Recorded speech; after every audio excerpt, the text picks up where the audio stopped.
Hoy hablaremos sobre votemoscr.com, una herramienta del Estado de la Nación que nos permite a todos los costarricenses accesar a la información para un voto informado.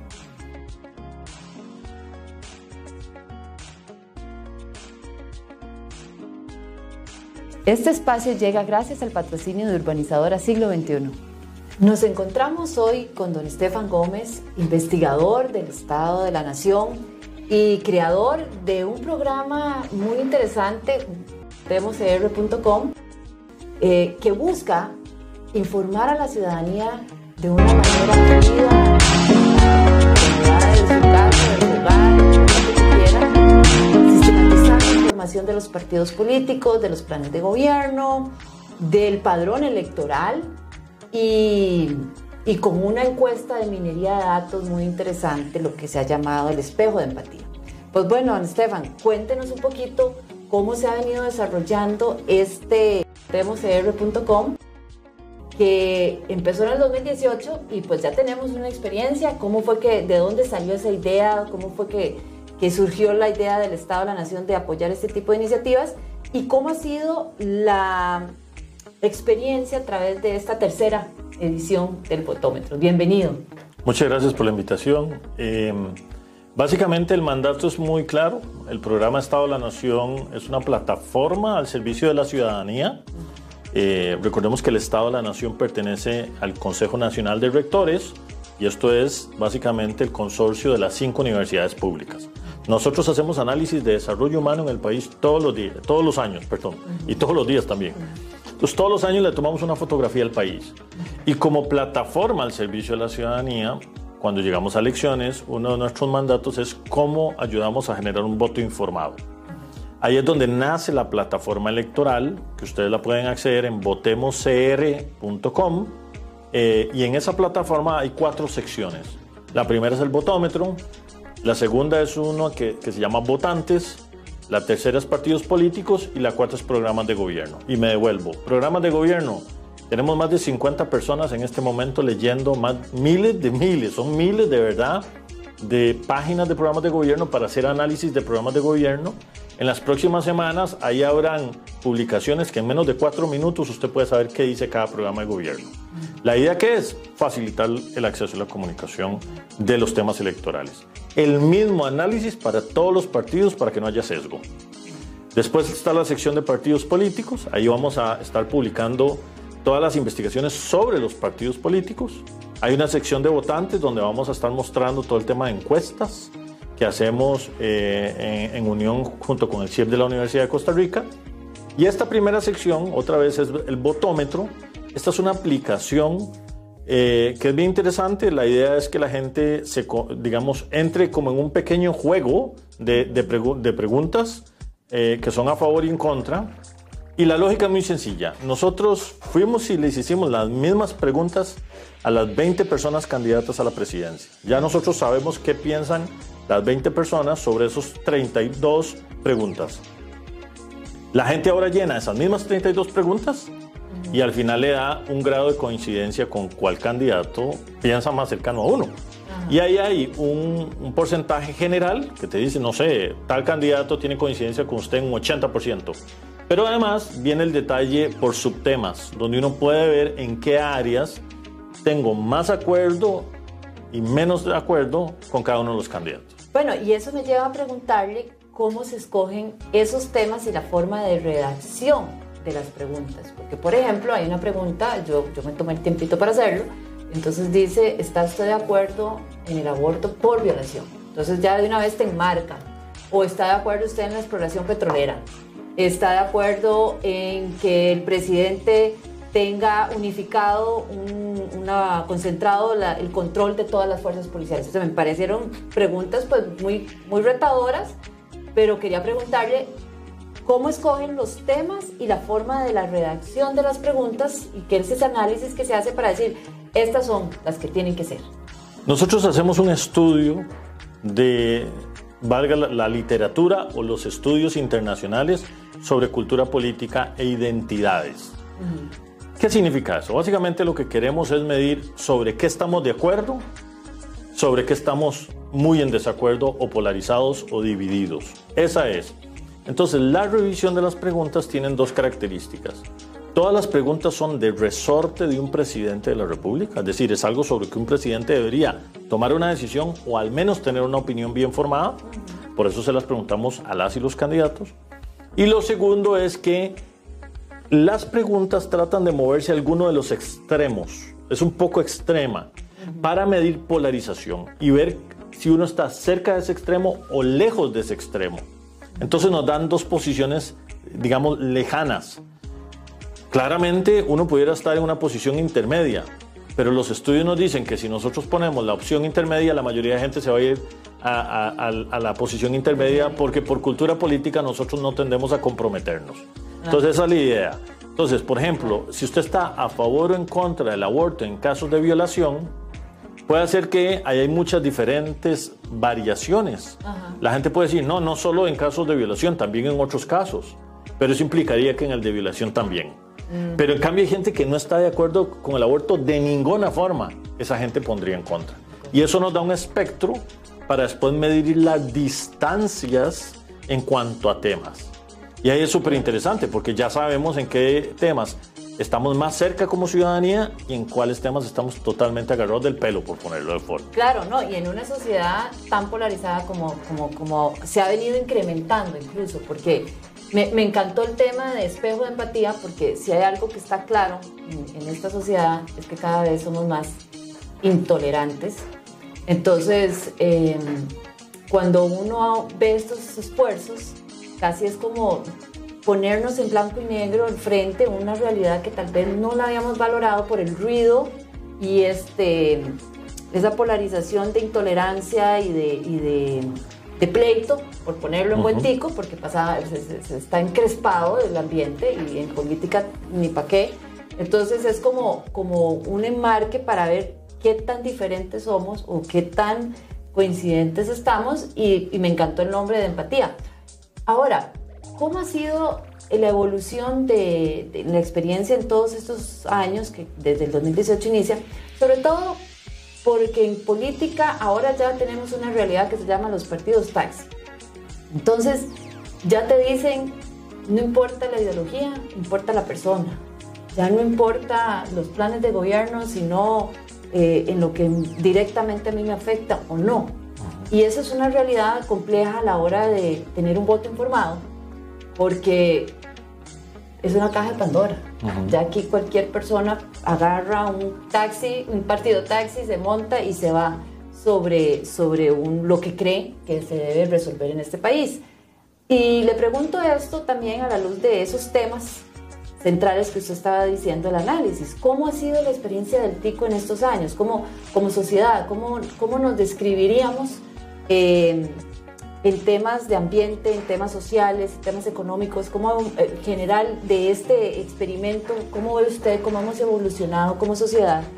Que está claro que somos más, lamentablemente, más intolerantes, que no debería ser, pero ¿cuáles temas han variado? ¿Cómo nos ha transformado esta nueva realidad política de partidos taxis, de estar encrespados y no poder hablar y comunicarnos en una ingobernabilidad que pasa por no tener la capacidad de ni siquiera sentarse a hablar con tus partes en la resolución de un conflicto, y lo vemos de gobierno para abajo y todo eso se transmite? ¿Cómo lo han visto ustedes en toda esta investigación de minería de datos tan valiosa que ya les ha permitido tres temporadas hacerlo? Bueno, justamente eso es. Uno de los grandes temas es entender sobre qué estamos de acuerdo y sobre qué estamos agarrados del pelo. Lo interesante es que en qué estamos más agarrados del pelo, más polarizados y divididos. En todo lo que tiene que ver con agenda de convivencia.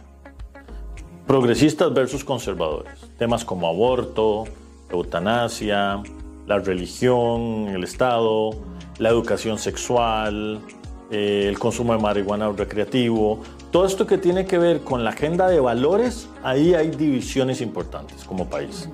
Cuando llegamos ahí nos damos cuenta que estamos casi 50-50 divididos en el país. Pero hay otras cosas en las cuales estamos tremendamente de acuerdo como sociedad. Por ejemplo, en la primera edición de del 2018, el 98% de las personas estaban a favor de hacer de este sistema político algo más eficiente. Es decir, no importa si usted era sapricista, herediano, hombre o mujer, joven o adulto, si vivía aquí en el Valle Central o vivía en la periferia del país, todo el mundo está clamando y está de acuerdo en que este sistema necesita ser más eficiente. Por eso es que mucha gente está a favor de destituir diputados por mala gestión, cerrar instituciones ineficientes, destituir funcionarios públicos que no hacen bien su servicio, destituir al presidente de la República por faltas muy graves. Repito, casi el 100% de la gente que llenó el votómetro está de acuerdo en esto. Y en la edición del 2022 eso se confirma. La gente sigue estando de acuerdo. De hecho, buena parte del discurso del presidente actual sale justamente de este sentir, de hacer un sistema político más eficiente, anticorrupción, porque tiene claro, quienes ejercen el poder, tiene claro que la ciudadanía sobre eso, ese es un tren en el que todo el mundo se quiere montar, que este país sea más eficiente. Hay otros elementos en donde también hay acuerdos importantes. Cuando preguntamos en la aplicación si usted está a favor o en contra de cerrar el ICE, o por ejemplo de cambiar la modalidad de seguro con la caja, del financiamiento de la educación pública, la gran mayoría, más de un 75%, está a favor de que el Estado siga siendo fuerte. Entonces vean que en este país tenemos divididos entre conservadores y progresistas. Pero cuando vamos a ver a los ítems del Estado, la gente tiende a apoyar un Estado importante y fuerte. Tiene sentido. Ha sido nuestra socialización por los últimos 70 años. Y donde definitivamente estamos de acuerdo es que este Estado tiene que existir, pero tiene que ser eficiente. Tiene que ser eficiente. Y en realidad si uno ve, porque también ven el tema de la Constitución, nuestra Constitución, ya 75 años, ¿verdad? Yo siempre he dicho que es una conjunción de libertades económicas, de liberalismo que teníamos y todo un tema social que se mete, ¿verdad? Y de ahí está la caja, la universidad, todos baluartes del Estado social de derecho. Y me parece, con esto que usted nos está diciendo, y creo que confirma lo que yo he venido pensando, es que el Tico está cómodo con un Estado social de derecho. Lo que no está cómodo es que no sea eficiente. Conceptualmente, ese Estado que nuestros antepasados, padres de la patria, diseñaron, está muy adecuado a la forma de ser del Tico. Lo que nos queda debiendo es qué tan eficiente, porque lo veo ajeno. Y entonces, cuando ni unos ni otros me responden a tener una educación de calidad, un barrio seguro donde caminar, ir a por ejemplo, una institución tan valiosa y que nos ha diferenciado a nivel mundial como la Caja, una institución que yo personalmente defiendo mucho, y que representa la calidad de vida para el costarricense, pero que no me está resultando eficiente. Entonces, pareciera que nos estamos enredando los mecates con ruido que nos dice que hay que quitar, y en el fondo no lo que quiero. Lo que quiero es que sea más eficiente, pero el frío no está en las cobijas, y entonces nos están metiendo ruido por donde no es. Pareciera que estos datos que ustedes han venido de una forma muy importante recolectando en este análisis, en esta analítica, nos describe como una sociedad que tal vez nos han puesto a pelear de temas que no deberían ponernos a pelear, porque hay un gran consenso, como usted bien dice, y que el dolor, por así decirlo, o donde estamos agarrados del pelo, es por otro lado, que nos han carboneado, por hablar en buen tico, por otro lado, y ahí sí nos están agarrando del pelo. ¿Cómo ven ustedes en este análisis este tema? A ver, yo creo que hay un poco de carboneo, como dice usted, pero también hay mucho de realidad. Es decir, nosotros somos un país, por ejemplo, en donde nuestras cargas sociales son importantes, y esas cargas sociales van a financiar, por ejemplo, la Caja y todo un sistema producto de ese estado de bienestar. El problema ocurre cuando la ciudadanía siente que paga cargas sociales y no recibe servicios de buen nivel. Y ahí es donde tenemos que hacer de este Estado un Estado tremendamente competitivo. No para que dé cualquier servicio, sino para que dé los servicios que permiten mejorar la calidad de vida de las personas. Es decir, nosotros no queremos que el Estado esté vendiendo medias o que esté vendiendo, no sé, licor. Habría que preguntarse si sigue siendo vigente o no. Pero de pronto sí queremos un Estado que esté dando servicios de salud, hospitales, servicios de seguridad social, seguros, un Estado que esté dando ciertos servicios estratégicos como las telecomunicaciones y el acceso, ¿verdad?, a territorio y carreteras. De eso se trata. Lo que nos damos cuenta es que la gente está muy descontenta con la entrega, digamos, del Estado. Vea que para el informe de Estado-Nación de este año hicimos un análisis sobre infraestructura pública. Lo que está ocurriendo es que las carreteras que estamos diseñando, las estamos diseñando a destiempo, es decir, las diseñamos 20, 30 años atrás. Cuando las empezamos a hacer ya están desactualizadas. Tienen un sobrecosto, porque entonces con 20 años después terminan saliendo doblemente más caras. Las planificamos mal a la hora de hacerlas y cuando se entregan ya vienen deficientes. Y eso es una ineficiencia, digo, es como que nosotros diseñáramos una casa para construirla, duremos 20 años en hacerla, cuando la vamos a hacer nos cuesta el triple y cuando nos la dieron estaba mal hecha. Y entonces ya tenía que darle mantenimiento. Y ese es el problema que estamos viendo. La gente está muy cansada de la ineficiencia, de las presas en las carreteras, no hay transporte público y además tenemos un ambiente de mucha violencia alrededor. Y ahora incluso violencia que sale desde la política, ¿verdad? Porque antes en la política no era tan violento. Hoy ahora tenemos mucha violencia en la política y todo eso es parte de lo que tratamos de generar motivación y conversa con el votómetro. Ojalá la gente lo llene en familia, con un buen tamal ahora en Navidad y que genere una discusión política de las visiones que tenemos como país y creo que eso nos ayuda a tener una visión más comunitaria de lo que es el país. Cuando terminen el votómetro pueden llenar el test de empatía, el espejo de empatía. Y además ahí vamos a ver cuán conectados como humanos somos. Y que tan conectados, porque les cuento que a la hora de llenarlo, al final uno tiene la opción de poner qué partido tiene cercanía.